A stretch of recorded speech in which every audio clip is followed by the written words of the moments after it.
All right, so this video is for the runner. I'm going to list the pros so I don't get attacked. I'm going to list the cons, and I'm going to also list the things that I would do as a strength and conditioning coach that I've helped people avoid or have to help them come back on to have less cons in this.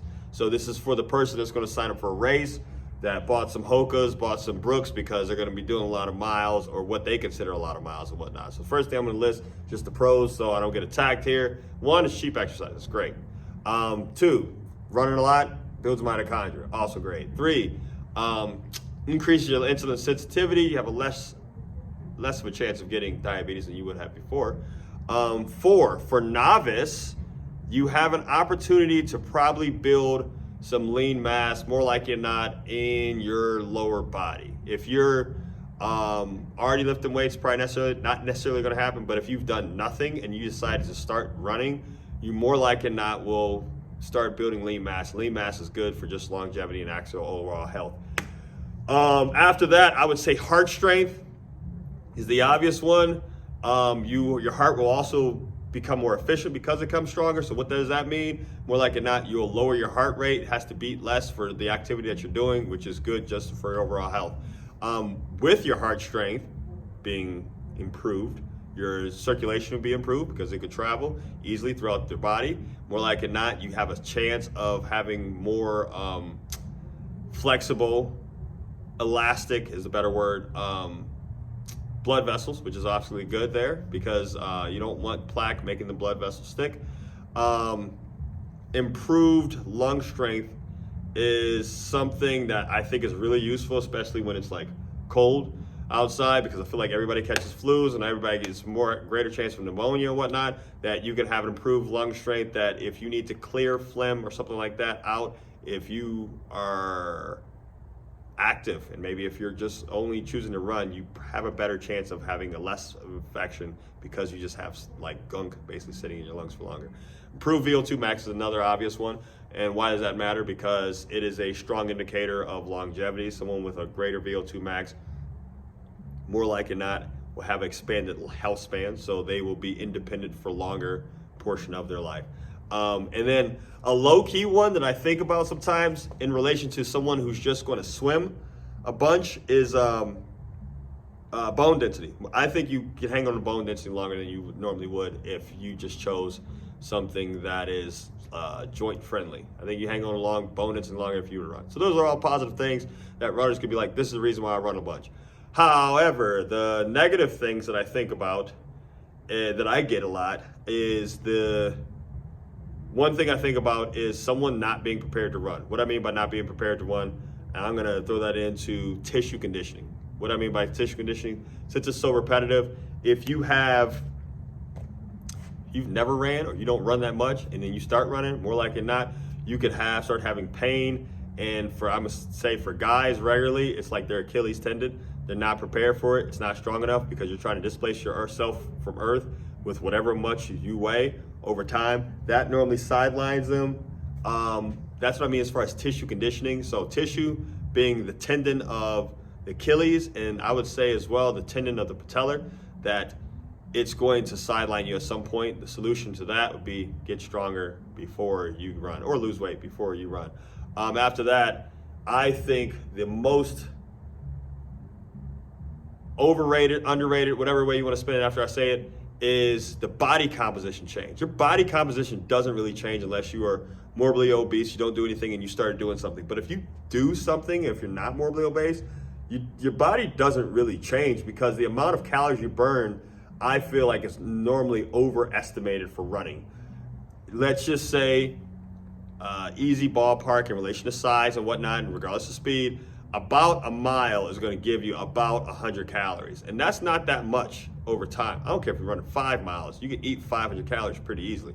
So the body composition change doesn't really happen. And because it's mainly aerobic and it's not really meant to build muscle, you kind of can start to get the best way I can describe it is a frail look, especially as far as the upper body goes. It kind of starts to become this like melted candle kind of look. And I don't think anyone ever is trying to go for that.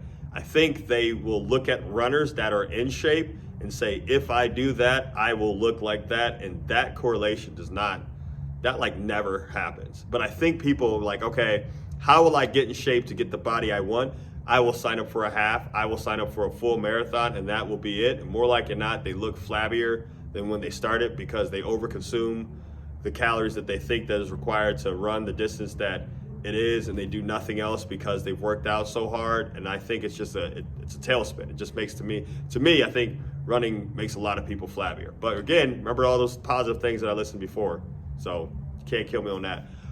What I see again with a lot of runners that predominantly run that show up here, limited range of motion, those generally speaking, are there people with great range of motion that run a lot? Absolutely. But I'm saying what I get that comes through my door is people with short hamstrings that can't touch their toes. Very often they have limited range of motion in their ankles. Just everything's real tight because they don't have to do much knee flexion, and they just kind of just peter pattering away. And that, to me, limited range of motion with things does not scream longevity. Beating yourself down on the pavement over time doesn't, to me, scream longevity. After all the pros that I listed, it doesn't necessarily scream longevity to me. And the last thing is the structural injury part that I think if you've ran anything over, I don't know, 12, 15 miles a week, you probably start to feel, or if you yourself haven't experienced it, you probably like, oh, I see how people can experience this. The shin splints, the microfraction in your foot, maybe your meniscus starts to go, whatever the wearing down of the actual structural integrity of the lower body, maybe your hip, whatever, like that's a serious con. Now, I listed some cons. These are the things that I would do to prevent that. One, I would strength train. The more you run, I would strength train at least 2 times a week, at least 3 times a week. Like 2 to 3 times a week if you're planning on running a bunch.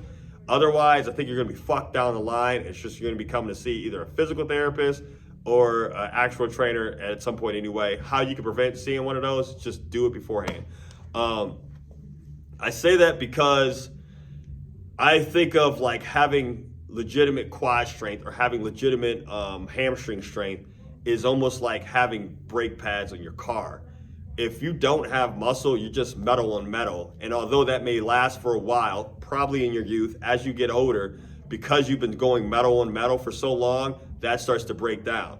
And then what a typical runner would do is just like, well, I don't strength train because strength training hurts my knees. And it's just like, well, no, running hurts your knees. It presents while you're doing a squat. That's what that is, because you essentially hopped on one leg for 3, 4, 5 miles, because that's essentially what you're doing, especially if you don't have like a forward lane in the gait. Like sprinting is more horizontal than it is vertical. If you're bobbing around like that, you're just hopping from one foot to the other. And it's like, yeah, it's gonna cause problems over time. How to prevent, I don't know, 3 or 4 of the cons is to start just strength training. I would strength train before, but integration while training there to create muscle balance. Because more like it not, if part of your foot if you're experiencing pain in part of your foot, you'll start running a different way to compensate, which will cause another problem down from there. But strength training can continue to recorrect that and allow that more like it not to be prevented from happening or lessen the impact. So the muscle groups that I would focus on, obviously, is the lower body, but glute firing, because there's a glute firing pattern. I would focus on glutes. I would focus on hamstrings. In my opinion, and in my anecdotal experience, for some reason, if you are a person who runs first for exercise, I don't know why, you have really weak hamstrings because it's such a quad dominant movement. You're just kind of going off front action.